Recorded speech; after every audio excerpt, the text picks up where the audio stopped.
J'aimerais ce matin vous parler d'un sujet qui va nous aider aussi durant toute cette semaine. J'aime bien parler de la prière alors qu'on entame une semaine de prière. Et puis combien nous savons, nous chrétiens, que c'est quelque chose d'important de prier.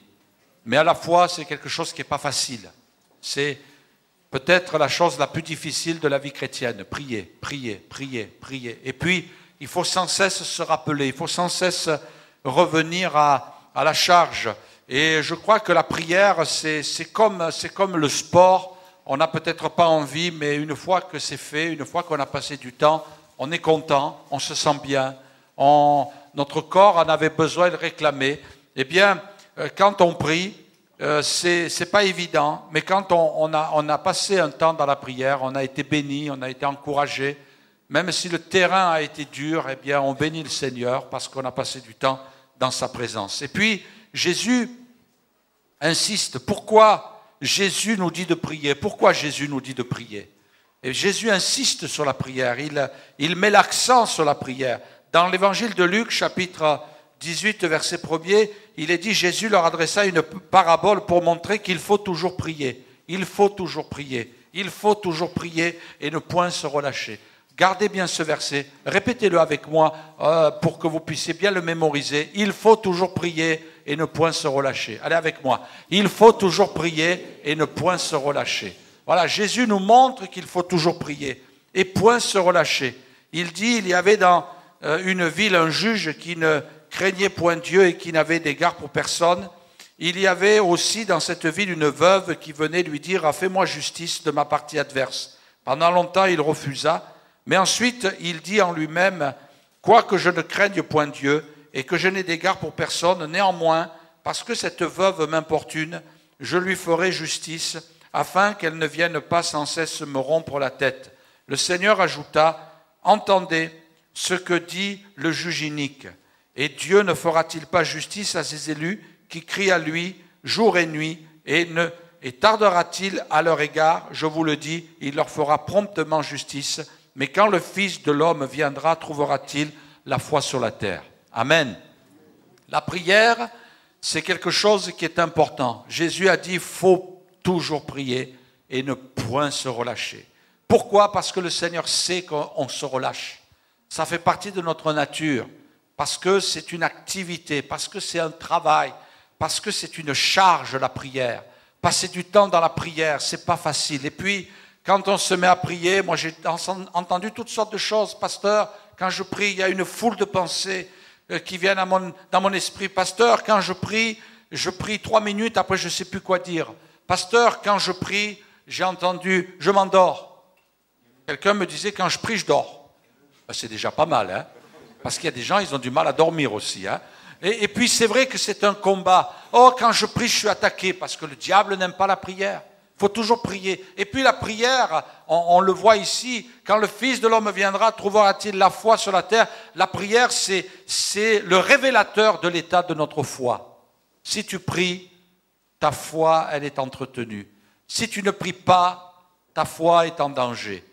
Si tu te relâches, eh bien ta foi s'affaiblit. Voyez-vous, trouvera-t-il la foi sur la terre? Parce que la prière, c'est quelque chose d'important. C'est une demande, c'est insister comme cette veuve. Le Seigneur n'a pas pris un enfant fougueux pour nous raconter une parabole, il a pris l'histoire d'une veuve qui est dépourvue et qui a besoin qu'on vienne l'aider. Elle est dans une situation de faiblesse parce qu'il y a quelqu'un qui lui veut du mal, quelqu'un qui veut la faire souffrir. Alors elle va vers le juge en disant « Fais-moi justice ».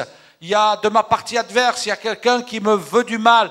Et c'est vrai qu'il y a quelqu'un qui nous veut du mal. Et face à lui, on est en situation de faiblesse. Celui qui nous veut du mal, c'est un ennemi puissant, c'est le diable. Il veut nous terrasser, il veut nous ruiner, il veut nous anéantir. Non seulement il est conscient de nos limites, de notre fragilité, de nos faiblesses, comme cette veuve qui était incapable de se défendre elle-même. Eh bien, là, nous, on n'a pas un juge inique, on n'a pas un juge qui est sourd, on a notre Dieu qui est attentif à nos prières. Fais-moi justice, Seigneur. Amen. Oh, si tu savais, mon frère, ma sœur, toi, un jeune, toi, très âgé, qui te sent en situation de faiblesse, si tu savais la puissance de la prière.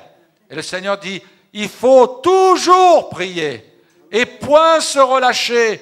Ah oui, des fois, quelques-uns peuvent dire, mais ça sert à quoi tous ces programmes de prière, les réunions de prière et venir prier et les jeûnes et prières et en plus, cette année, quelle folie, notre pasteur, Dieu lui a mis à cœur, enfin on ne sait pas si c'est Dieu, il le dit lui, mais peut-être que ce n'est pas Dieu, peut-être c'est son imagination, 40 jours de jeûne et prière, mais aïe aïe aïe, pourquoi? Il faut toujours prier et ne point se relâcher. Il faut toujours prier et ne point se relâcher. Le Seigneur insiste. Et puis, les premiers chrétiens, la Bible dit, ceux qui acceptèrent sa parole furent baptisés. On a parlé de la communion fraternelle il y a 2 dimanches. Mais il nous est dit, ils persévéraient aussi dans les prières. Vous avez remarqué le pluriel, les prières. Ça veut dire quoi, les prières? Parce que la prière, il y a toutes sortes de prières. Il y a la prière de demande, mais il y a la prière de louange, la prière d'adoration, la prière de célébration, mais il y a aussi la prière de demande. Et dans la prière de demande, il y a des supplications, il y a des requêtes, il y a des jeûnes et prières, il y a des nuits de prière. Et tout ça, le Seigneur nous montre que c'est important. Et les chrétiens, là, ils ne se contentaient pas de persévérer dans la prière, mais ils persévéraient dans les prières. Est-ce que ce matin, tu peux dire, je ne veux culpabiliser personne, mais c'est bon de se secouer un petit peu les uns les autres. Est-ce que ce matin, j'ai été fidèle dans la louange? Est-ce que ce matin, j'ai été fidèle dans l'adoration? Est-ce que lundi matin, je vais être fidèle dans la prière? Il faut toujours prier et ne point se relâcher. Et ça, c'est quelque chose, il faut se le marteler dans notre cœur, dans notre esprit. Le monde nous prend. Pourquoi? Pourquoi Jésus nous dit qu'il faut prier? La première des choses, c'est qu'il faut prier pour pouvoir résister, la force de résister. La force de résister. Le verset qui suit dira, veillez et priez.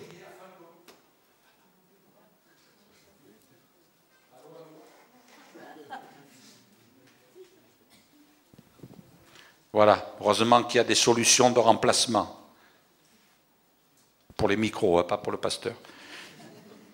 Mais enfin, pour le pasteur, il peut y en avoir aussi, mais dans l'instant présent, c'est un peu plus difficile. Voilà ce que dit Jésus, veillez et priez afin que vous ne tombiez dans la tentation. Amen. L'esprit est bien disposé, mais la chair est faible. L'esprit est bien disposé, vous inquiétez pas, tout va bien. J'ai pas de soucis, j'ai pas de problème. Ma foi chrétienne, elle est au top niveau. Quand j'entends ça, je suis encore particulièrement inquiet. On a besoin chaque jour de revenir à la source. Oh, je suis en bonne santé, vous inquiétez pas. Parce qu'il y a 1 mois et demi de cela, j'ai fait un festin et depuis 1 mois et demi, je ne mange plus. Mais vous inquiétez pas, ce n'est pas grave. J'ai mangé il y a 1 mois et demi. Oh, c'est inquiétant, hein? Vous comprenez? Le Seigneur dira, veillez et priez. Veillez et priez afin que vous ne tombiez pas. Jésus nous dit de prier pour que nous soyons en bonne santé spirituelle. Si tu ne pries pas, tu es en danger. Si tu ne pries pas, tu n'es pas en contact avec le Seigneur. Vous savez ce que disait Luther? Si je n'ai pas passé 1 heure devant Dieu, je ne peux pas lutter contre le diable. C'est ce que disait Luther. Si je n'ai pas passé 1 heure devant Dieu, je ne pourrai pas résister au diable. Et c'est vrai, quelquefois, on se dit, mais pourquoi? Pourquoi dans mes pensées? Réfléchis, frère, réfléchis, ma sœur, et tu vas voir que là, c'est important. Combien de fois nous sommes accaparés? J'ai des mauvaises pensées, je suis attaqué, je suis martelé, il y a des mensonges qui viennent dans mon cœur, je suis accusé, je suis condamné, j'ai de la culpabilité dans le cœur. Mais réfléchis bien. Est-ce que, avant de connaître ces épreuves et ces combats, tu as passé du temps devant Dieu? Veillez et priez afin que vous ne tombiez pas dans la tentation, car l'esprit est bien disposé, mais la chair est faible. Spirituellement, on ne peut pas résister. Ce n'est pas possible. Les plus grands sont tombés. Les plus forts sont tombés. Et même, je crois que nous avons tous à l'esprit que des frères et sœurs qu'on entendait, qui étaient fidèles, qui étaient au service de Dieu, quelquefois n'ont pas veillé et ils sont tombés. Réalise ta fragilité. Réalise que tu es un pot de terre et que tu as besoin de venir dans la présence de Dieu et de dire, Seigneur, viens me renouveler, j'ai besoin de toi. Seigneur, viens avec moi dans cette journée. Seigneur, je ne sais pas ce que je vais rencontrer sur le chemin, mais Seigneur, je compte sur ta grâce. Veillez et priez afin que vous ne tombiez pas. parce que le Seigneur le dit et c'est la vérité. C'est Jésus qui a dit ça. C'est Jésus qui a dit ça. Et c'est important. C'est très important. Regardez, le Seigneur dira, marchez selon l'esprit et vous n'accomplirez pas les désirs de la chair. Marchez selon l'esprit. Ça veut dire marcher avec Dieu, marcher avec l'Esprit de Dieu, marcher en réclamant l'Esprit dans votre vie pour vous accompagner tous les jours de votre vie. Alors vous allez me dire, mais pasteur, je l'ai l'Esprit. Oui, mais c'est bien quand on en réclame plus encore. Dans Jacques, il est écrit, il accorde au contraire une grâce plus excellente. C'est pourquoi l'Écriture dit, Dieu résiste aux orgueilleux, mais il fait grâce aux humbles. C'est-à-dire, les orgueilleux, ce sont ceux qui disent, j'ai pas besoin de Dieu, je vais m'en sortir aujourd'hui. Non. Et les humbles, ce sont ceux qui disent, Seigneur, sans toi, je ne peux rien faire. Soumettez-vous donc à Dieu, résistez au diable, et il fuira loin de vous. Approchez-vous de Dieu, et il s'approchera de vous.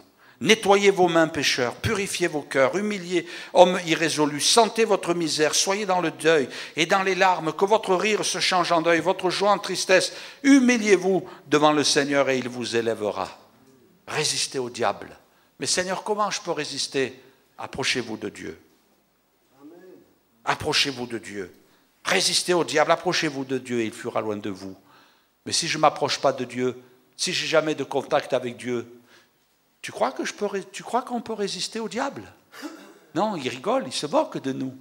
On est une marionnette entre ses mains. Oh, mais peut-être certains disent oui, mais je suis chrétien, l'ennemi ne peut rien. Mais c'est faux. Il n'a jamais eu autant de haine contre toi depuis que tu es chrétien. Il est en colère, il veut te perdre. Il veut que tu ailles en enfer, que tu sois condamné. Un jour, il y a... certains peut-être vous l'avez lu, la vision d'enfant, mais ça s'est passé comme ça en Chine, dans un orphelinat chrétien. Dieu a donné des visions à des enfants. Et puis, entre autres, ce qu'ils disent dans leurs visions, des enfants qui sont illettrés, qui n'ont jamais lu la Bible, qui n'ont jamais entendu la Bible, des enfants qui sont des orphelins pris de la rue. Et le Seigneur leur donne des visions. Et ceux qui sont à la tête de cet orphelinat, ils sont impressionnés parce qu'ils disent, mais tout ce qu'ils disent, c'est marqué dans la Bible et pourtant ils ne l'ont jamais lu. Donc ça peut être que divin, ça peut que venir d'en haut. Et ils disent entre autres que dans leur vision, ils voient un enfant qui est entraîné en enfer. Et ils disent c'est horrible. Mais ils disent ce qui est le plus horrible de toutes les visions, c'est quand on voit un enfant qui a connu Dieu et qui meurt entraîné en enfer. Ils disent ça, les enfants disent mais ça c'est horrible.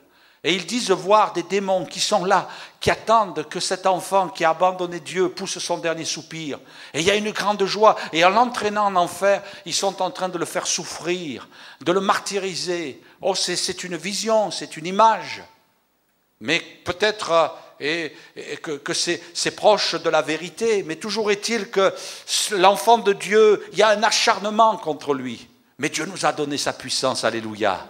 Le Seigneur nous dit, oh, si tu t'approches de Dieu, tu peux résister au diable, et non seulement tu peux lui résister, mais il va fuir.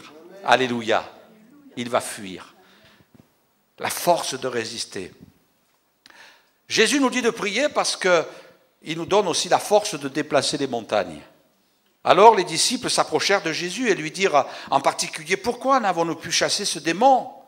C'est à cause de votre incrédulité, leur dit Jésus. Je vous le dis en vérité, si vous aviez de la foi comme un grain de sénévé, vous diriez à cette montagne, transporte-toi de là, et elle se transporterait. Rien ne vous serait impossible, mais cette sorte de démon ne sort que par la prière et par le jeûne. Il y a des montagnes dans notre vie. Tous nous avons des montagnes. Tous nous avons des montagnes à déplacer. Tous nous avons des obstacles dans notre vie. Tous nous rencontrons des difficultés qui sont pesantes, qui sont écrasantes, qui sont lourdes. Mais la Bible nous dit que même les montagnes les plus grandes, les plus imposantes, le Seigneur nous dit qu'il y a quelque chose qui peut être fait. La foi communiquée dans le jeûne et prière. Parce que quand on prie, Dieu nous communique la foi. Quelquefois on se dit, oh, je ne prie pas parce que je ne sais pas. Mais quand tu vas prier, tu vas savoir. Amen. Le Seigneur va t'aider. Le Seigneur va t'encourager. Il va y avoir une parole. Il va y avoir le Saint-Esprit, cette action divine et surnaturelle et invisible qui va se passer dans ton cœur. Combien de fois nous l'avons expérimenté? Oh, c'est vrai, j'étais découragé. Qui ce matin peut lever la main et dire, moi, j'ai jamais été découragé? Ah, laisse-moi finir la phrase avant de lever la main. Mais c'est bien, frère, il a été honnête, il a levé la main, mais il l'a vite baissé. Hein. Qui ce matin peut dire, j'ai jamais été découragé? Moi, je vais vous dire une chose. Celui qui peut lever la main et dire, j'ai jamais été découragé, soit c'est un menteur, soit c'est quelqu'un qui n'est pas chrétien. Parce que moi, j'ai découvert des choses, j'aime bien la parole de Dieu parce qu'elle est claire, mais j'ai des difficultés quelquefois avec les biographies. Les biographies, quand vous avez fini de les lire, c'est des héros. C'est des surhommes, c'est des surfemmes. Ah, c'est des gens extraordinaires. Mais moi, je me rends compte d'une chose, c'est que quand j'écoute quelquefois des grands hommes de Dieu, des grandes femmes de Dieu, eh bien, ils n'ont pas peur de parler de leurs montagnes qu'ils ont rencontrées dans leur vie, de leur découragement. Ils étaient sur le point de lâcher, ils étaient sur le point d'abandonner, ils étaient sur le point de baisser les bras. Combien de découragement? Et peut-être tu dis, oui, mais mon frère qui est à côté de moi, il n'a jamais de découragement. Trompe-toi. Plus tu marches avec Dieu, plus le diable veut te décourager. Il y a des moments où tu es martelé dans ton cœur. Il y a comme des montagnes qui sont devant toi. Et au fur et à mesure qu'on avance dans la vie chrétienne, on dit il y a des montagnes. Elles sont toujours les mêmes. Et même quelquefois, elles sont plus grosses encore. Plus tu grandis avec le Seigneur, et plus les montagnes grandissent. Oh là là, pasteur. Moi, j'ai cru que ma montagne, elle était énorme. Mais tu m'annonces ce matin, pasteur, que je vais avancer avec le Seigneur et ma montagne, elle va grossir aussi. Il y a des montagnes qui vont grossir. Eh bien oui, mais ta foi, elle va grandir. Amen. Et puis le Seigneur, comme on l'a eu la semaine dernière avec le pasteur Robichaud, eh bien même avec une foi qui ressemble à un grain de sénévé, on peut déplacer les montagnes. Le Seigneur nous dit, ce n'est pas une question de grande foi, c'est une question de foi. Et puis la foi, c'est pas moi qui la développe. C'est pas moi qui la crée. C'est pas moi qui la génère en moi. Oh, j'ai la foi, et lui à côté de moi, il n'a pas la foi. Mais c'est Dieu qui donne la foi. C'est personne d'autre. Après, moi, ce qu'il faut, c'est que je me mette en position pour recevoir la foi. Oui, le Seigneur dira, je vous le dis, en vérité, si vous aviez de la foi et que vous ne doutiez point, non seulement vous feriez ce qui a été fait à ce figuier, mais vous diriez à cette montagne, ôte-toi et jette-toi dans la mer, et cela se ferait. Tout ce que vous demanderez avec foi dans la prière, vous le recevrez. Amen. Alors vous savez, quand on prie, la première des choses qu'il faut faire, c'est développer notre foi. Lisez la Bible, parce que la foi, elle vient de la parole de Dieu. Lisez la Bible et priez. Amen. Si vous ne lisez pas la Bible, si vous ne priez jamais, vous n'aurez jamais la foi. Et vous allez baigner, vous allez nager dans vos problèmes constamment. Le Seigneur nous dit, il y a des arbres qui prennent racine dans notre vie. Il y a des montagnes sur notre chemin. Le Seigneur ne nous a jamais dit que ça serait facile. Il ne nous a jamais dit qu'on ne pleurerait jamais. C'est vrai qu'il ne nous a pas distribué un paquet de Kleenex après le baptême.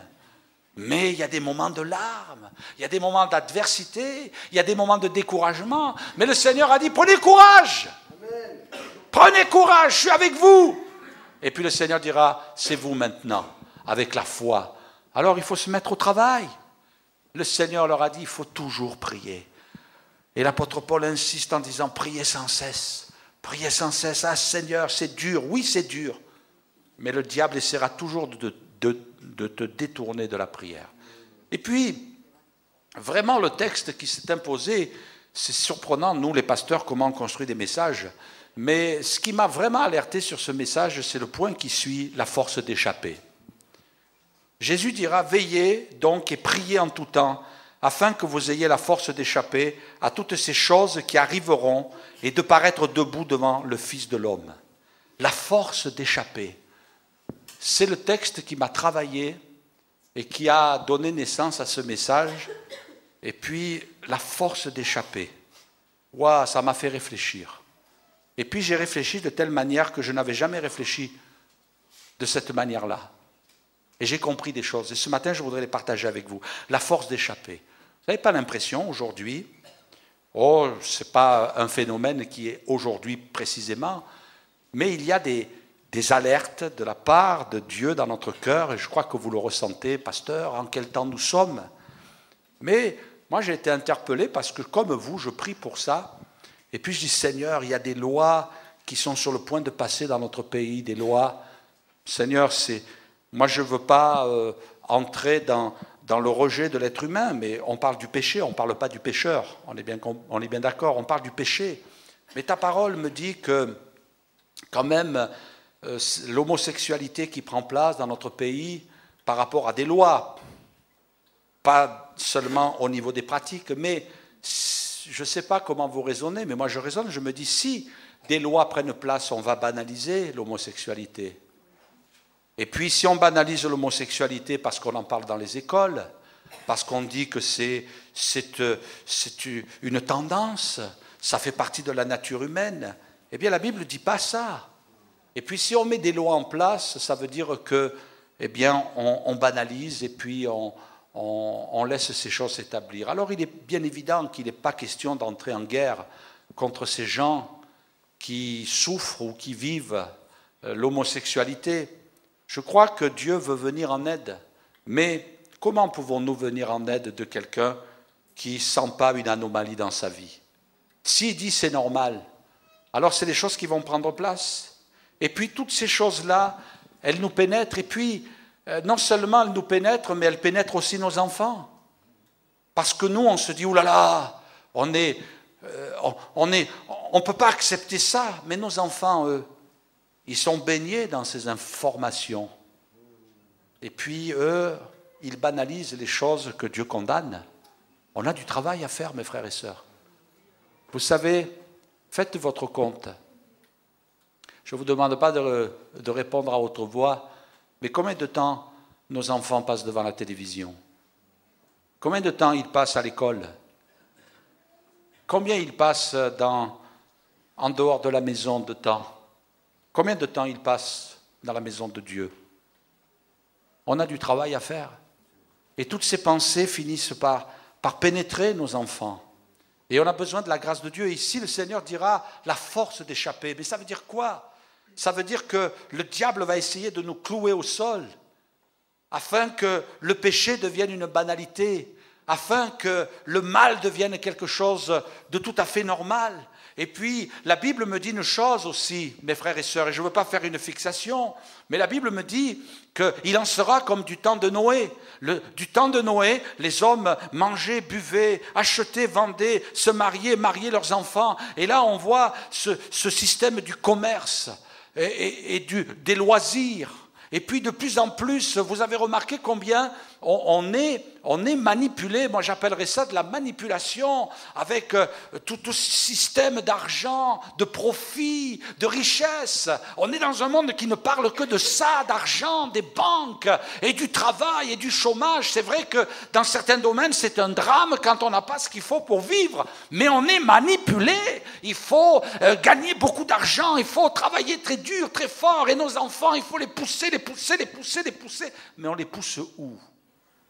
Et quelquefois, je me pose la question, et là, j'accuse personne, mais c'est une réflexion, quelquefois, on les pousse en enfer. On les pousse en enfer parce qu'on est manipulés nous-mêmes. On a besoin de tomber à genoux et de dire, Seigneur, donne-nous d'échapper à ce monde, à cette puissance des ténèbres. Parce que je crois que les richesses, l'enrichissement, les puissances, parce qu'il ne manque rien sur la terre, mes frères et sœurs. On a tout ce qu'il faut. On a tout ce qu'il faut pour qu'on vive aisé. Mais il y a des gens, ils en veulent. Vous imaginez qu'il y a des gens aujourd'hui qui sont en train de scanner le monde avec des prévisions météorologiques en se disant il va y avoir une famine dans tel pays, alors on va produire du blé et on va leur vendre, mais c'est important de laisser la famine d'abord faire des ravages. Il y a des milliers, des millions de morts, il y a des gens qui spéculent de cette manière. C'est ténébreux. Des gens qui disent « Oh, il y a des gens qui meurent du sida, mais ça va rapporter, on va chercher le vaccin et c'est très bien. » Il y a des gens qui disent « Oh, le cancer, ça va rapporter. » Mais le paludisme, qui est la cause de mortalité la plus importante dans le monde, plus que le sida et le cancer, mais c'est des pays pauvres. Ils n'ont pas de quoi payer. Alors on ne va pas fournir les médicaments. Ce n'est pas la peine de chercher le remède. On va les laisser mourir parce que c'est des pays sous-développés. L'argent. Et puis, mes frères et sœurs, on ne peut pas être dans un bouillon, comme disait quelqu'un, sans prendre le goût du bouillon. Mais j'ai besoin de me battre. Jésus a dit, il faut prier pour que vous ayez la force d'échapper. La Bible dit, il en sera comme du temps de Lot.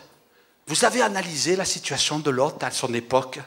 Les hommes mangeaient, buvaient, achetaient, vendaient. Et puis, on s'aperçoit qu'il y a ces dérives sexuelles. Vous les avez analysées, les dérives sexuelles du temps de Lot? Moi, je m'y suis arrêté quelques instants.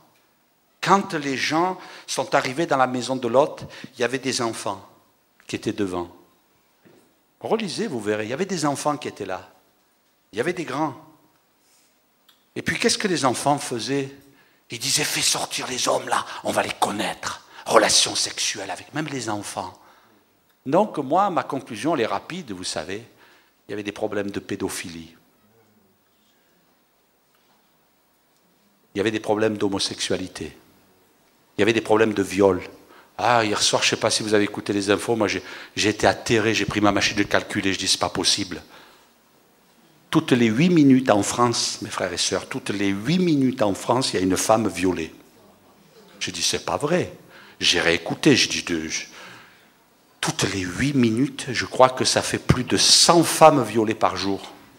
Mais on est où? On est où?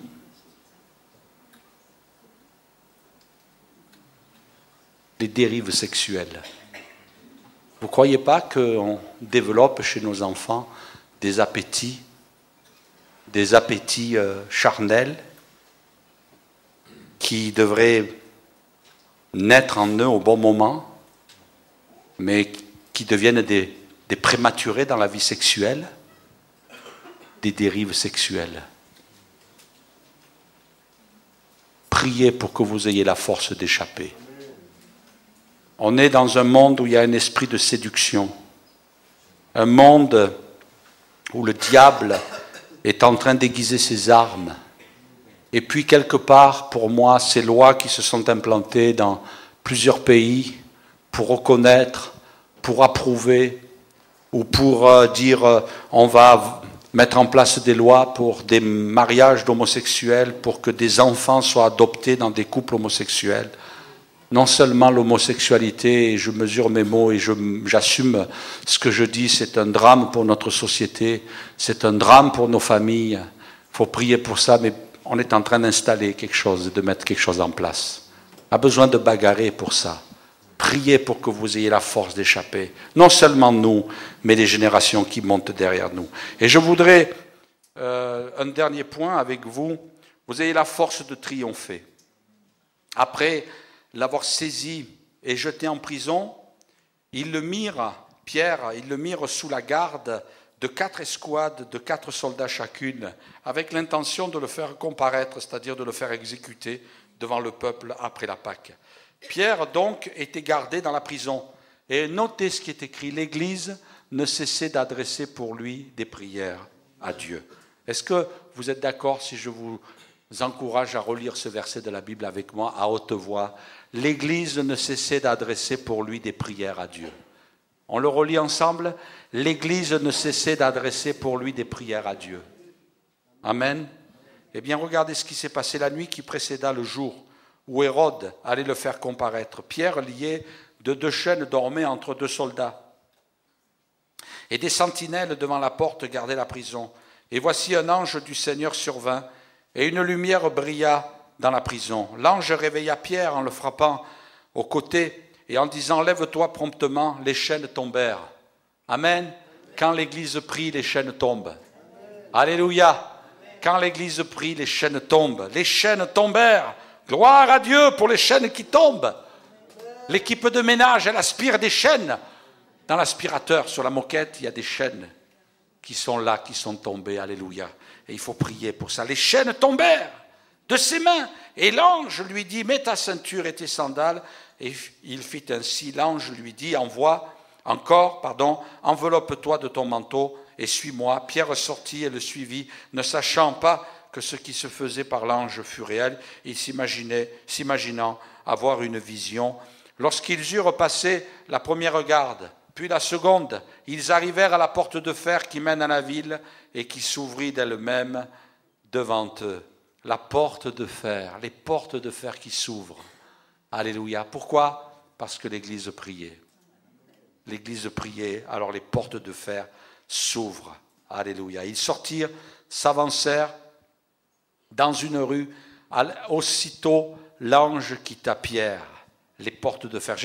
Ça doit ressembler à ça dans le monde spirituel. Vous savez que le diable tient des âmes prisonnières captives. Jésus est venu proclamer la liberté aux captifs. Il y a des gens qui sont prisonniers. Mais le Seigneur est celui qui est tout-puissant. Pourquoi? Parce qu'on prie. La force de triompher. La force du triomphe dans la ville de Limoges. Et puis on parlait de la librairie, on parlait du culte d'enfants, on parle de toutes les activités. Combien de gens vont pouvoir être poussés par le Saint-Esprit pour rencontrer un chrétien, soit dans la librairie, soit dans une réunion de jeunesse, soit peut-être aussi dans une activité comme celle de Pain de Vie qui fait du social. Les gens qui vont venir, on prie pour eux, on leur apporte un court message de la parole de Dieu. On ne le fait pas systématiquement parce qu'on ne veut pas que ce soit du matraquage, mais on veut que la parole de Dieu soit communiquée.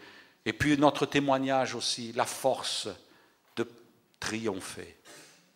L'Église prie, ne cessez de prier. L'Église, est-ce que tu peux rafficher ce texte? L'Église ne cessait d'adresser pour lui des prières à Dieu. Ils ne sont pas arrêtés et ils se sont mis à prier. Vous savez ce qu'ils ont fait? Ils ont dit, allez les chrétiens, on va se réunir jusqu'à ce qu'ils sortent de prison, Pierre. On ne va pas le laisser en prison. Et ils ont prié. Et à un moment donné, peut-être la situation se dégradait, les nouvelles arrivaient en disant oui, ça y est, Pierre va être exécuté, après la Pâque il va être exécuté. Mais les chrétiens, ils n'ont pas dit on baisse les bras. Non, on continue à prier, on prie. Il y a des situations, quelquefois, on prie, on a l'impression qu'elles se dégradent. Mais elles ne se dégradent pas. Parce qu'il y a le secours de Dieu. Amen. Dans le psaume 107, verset 16, je vais inviter les musiciens s'il vous plaît. Psaume 107, verset 16, car il a brisé les portes des reins. Alléluia, c'est marqué dans votre Bible? Il a brisé les portes des reins, il a rompu les verrous de fer. Alléluia. Ésaïe dira, je marcherai devant toi, j'aplanirai, c'est Dieu qui dit ça, j'aplanirai les chemins montueux, je romprai les portes des reins et je briserai les verrous de fer. La Bible ne dit-elle pas dans la prière, demandez, vous recevrez, cherchez, vous trouverez, frappez et l'on vous ouvrira. Amen. Est-ce que devant toi, quelquefois, il y a des portes fermées? Est-ce que la porte du chômage est fermée? Enfin, plutôt la porte du travail est fermée devant toi en disant, j'ai pas d'issue. Le Seigneur ouvre les portes. Est-ce que tu crois qu'il ouvre les portes? Moi, je l'ai expérimenté dans ma vie chrétienne. Quand j'ai dû me présenter devant premier travail, j'ai dit, Seigneur, j'ai besoin de toi. C'était une période de crise aussi. Et puis, j'ai dit, Seigneur, tu ouvres les portes. Et le Seigneur a ouvert des portes. Et puis, des frères et sœurs, vous avez expérimenté que Dieu vous a ouvert des portes. La porte de la santé, la porte du salut de vos enfants, la porte, on peut mettre doucement, s'il vous plaît? Très doucement, merci. La porte peut-être d'une situation de famille difficile. Seigneur, il faut que ça s'ouvre, Seigneur. J'ai besoin que dans ma vie, il y ait des portes qui s'ouvrent. Seigneur, j'ai besoin de grandir dans la foi. J'ai besoin de grandir dans la vie de l'esprit. Je sais qu'il y a des frères et sœurs, et puis j'ai toujours rencontré des frères et sœurs qui bataillent pour entrer dans la vie de l'esprit, dans le baptême du Saint-Esprit, dans les dons spirituels, la porte du service pour Dieu. Seigneur, je veux te servir, mais je ne sais pas quoi faire. Seigneur, tu vas ouvrir une porte. Vous savez mon rêve, mes frères et sœurs, quand j'ai préparé ce message, pour ça j'ai voulu terminer avec ce dernier point.